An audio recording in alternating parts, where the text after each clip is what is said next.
Hey everybody, it's Callie, and over the years I have documented a lot of my OCD journey online, which I think is not only good for other people because it's this record of the ups and downs and what I did, what I didn't do, what I should have done, but it also is something for me to look back on kind of as this video diary, I guess, of how my OCD has changed and how far I've come. So I have a ton of old vlogs on my channel and I decided to go through them to see how my OCD was at the time, and I want to compare it to where I am now. Okay, so for some context, the first clip that I'm gonna show you was the summer. This was before COVID. At the time, I was going back and forth because I was living in China for most of the year, but I was coming back to my parents' house in New Jersey. So I was doing long haul flights like 4 times a year. I had so much anxiety around those flights, not just like the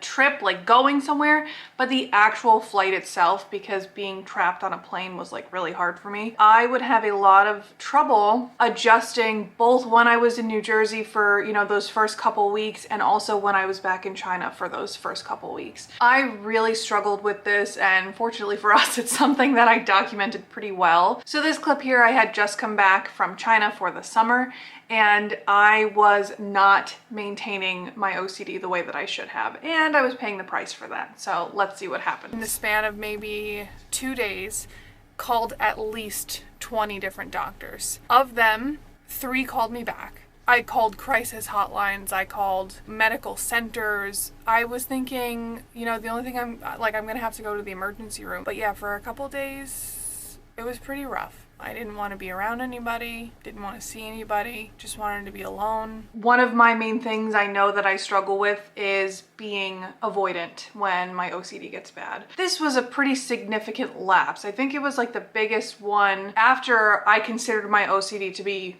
pretty much under wraps. Again, I wasn't maintaining it. I wasn't doing what I was supposed to be doing, which I think is a trap that a lot of people fall into.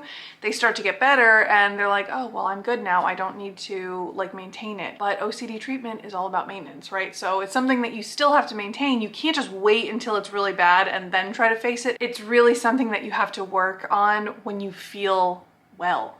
When you feel good enough, that's when you're really supposed to be maintaining it. My friends would try and distract me, take me out to do something, and I just like wanted nothing to do with them. I didn't want to be around them, didn't want to see anybody, didn't want to talk to anybody, didn't want to... Big time avoidance issues. Be in any kind of situation where I could lose control. Lose control, that was always my biggest fear. I think that was always at the very root of all of my OCD problems. It was that I was afraid that I wasn't in control of myself, that I was going to be compelled to do something that I didn't want to do. Or it was all about control and who I was as a person. And the thought of not being in control of everything that I was doing, or that somehow I would slip into this other consciousness and, you know, do something so out of character was really terrifying. That was always such a fear for me. Back at square one. And it's like the anxiety was so high that I needed to take the edge off before I could start applying all the things that I know that I'm supposed to be doing to help myself. Like I could not fathom doing an exposure or like agreeing with the thoughts. See, and that's what I'm talking about.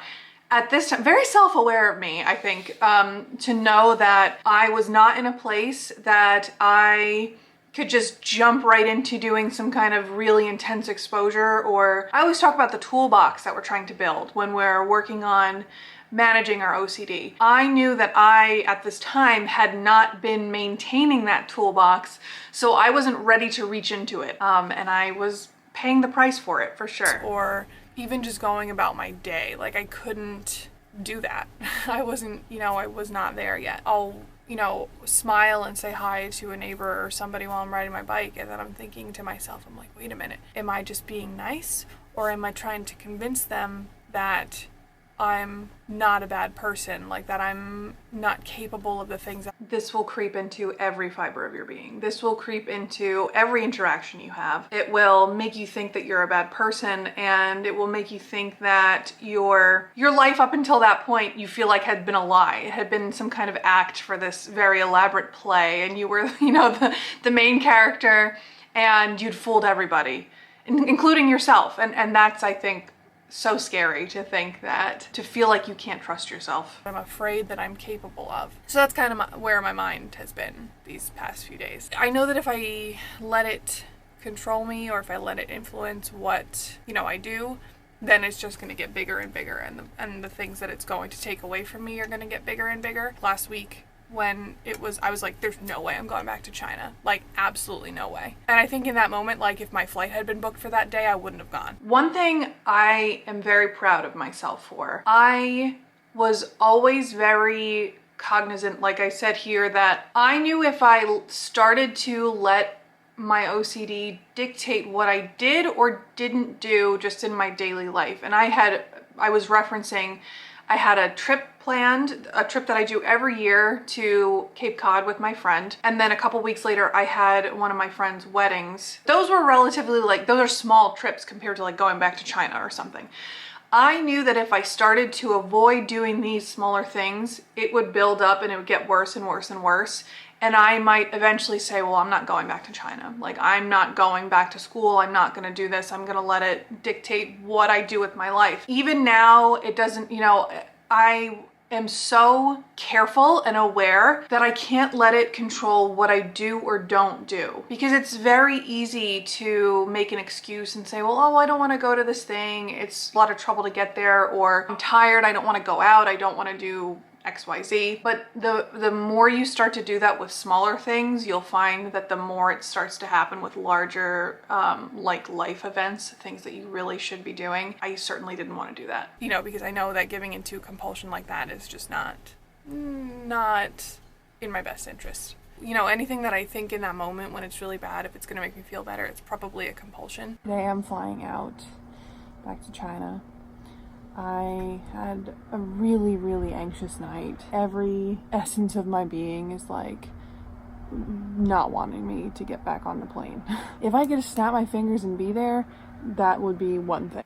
Oh my God, that is totally, I will say I still struggle with trips or this anticipatory anxiety. Really, I don't sleep well. I will say again though that I do notice when I'm not maintaining my OCD as well, the intrusive thoughts do start to creep in. It's like the thought of being trapped on the plane, like with my anxious self. Trapped on the plane, oh my God. Great.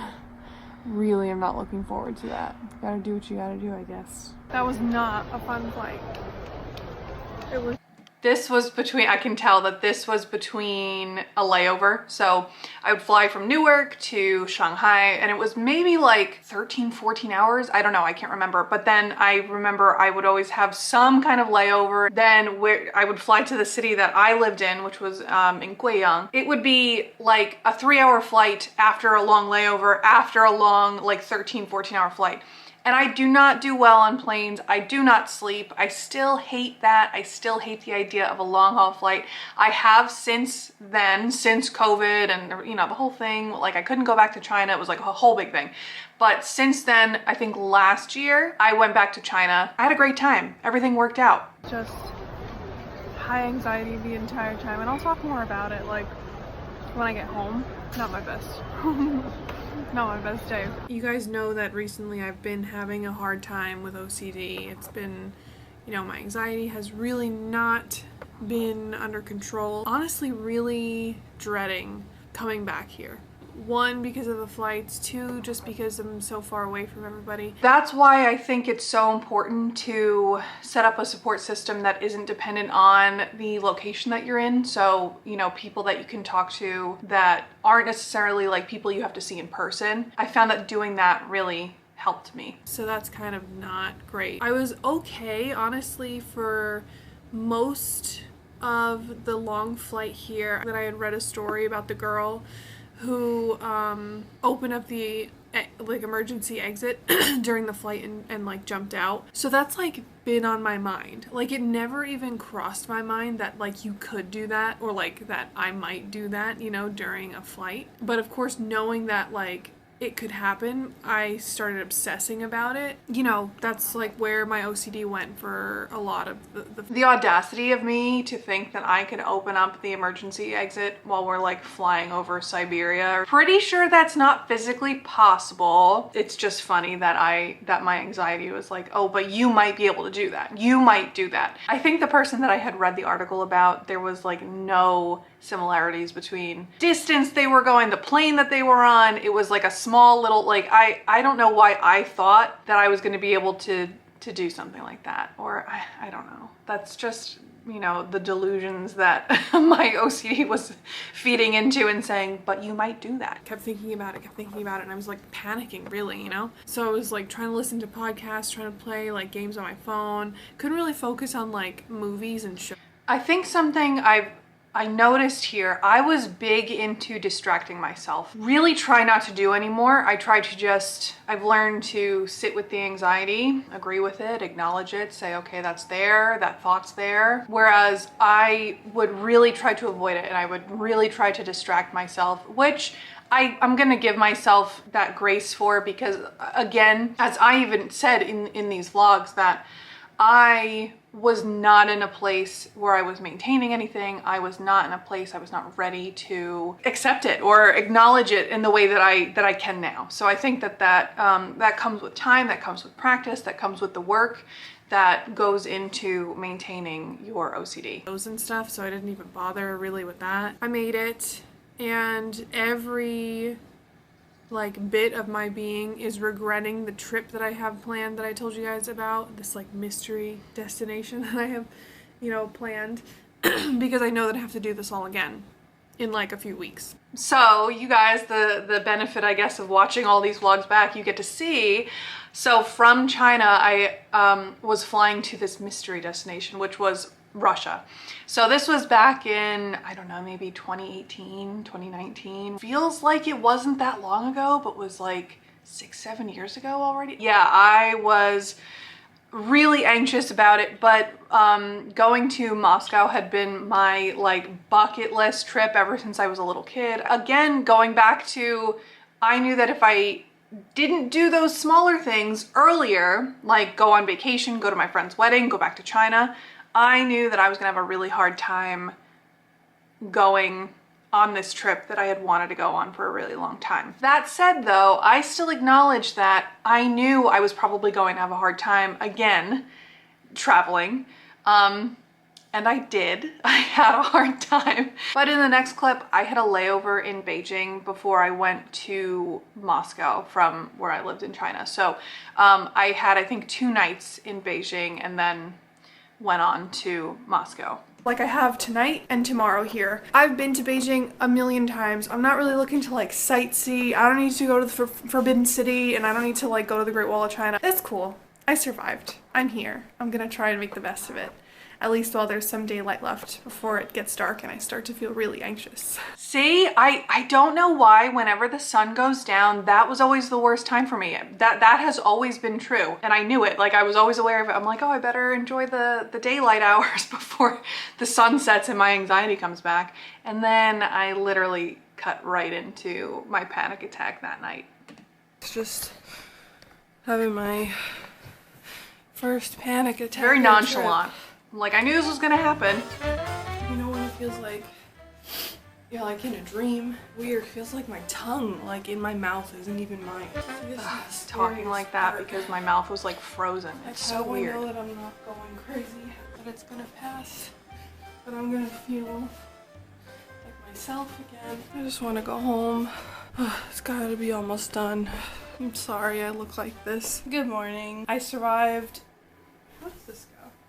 I survived last night's panic attack. I fell asleep pretty soon after. I guess like once the adrenaline burned off, like I couldn't keep my eyes open. I was so tired. Yeah, so this is me trying to enjoy my vacation. So it's good to see, if nothing else. I've been pretty consistent in the things that I'm worried about.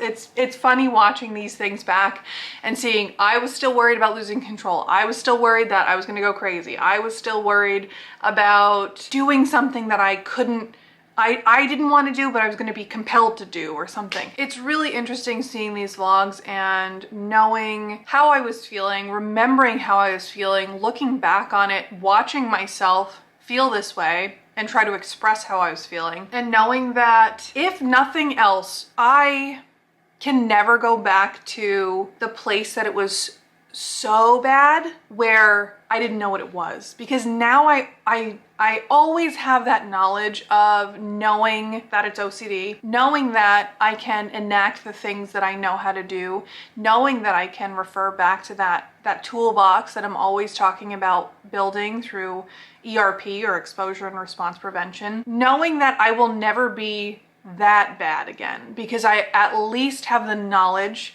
of what it is and what I can do about it. A lot of people, I think, struggle so much because they don't know what it is. They don't know that it's OCD. They don't know that there are all these tools for them to use, or all these resources at their disposal. And I've said before that one of the best resources is NOCD. So if you're interested in starting to build that awareness that I'm talking about, or to build that toolbox that I keep referencing, there is no time like the present, and NOCD is here to help. You can go to NOCD.com or treatmyocd.com today to start working with a therapist that is certified for helping people with OCD. Like I said, and like I think I demonstrated today, it is something that takes some time, it takes some courage, it takes some maintenance, but it's something that I would never regret doing, and I would do it all over again. On that note, I'm gonna get going, and I will see you guys next time. Bye.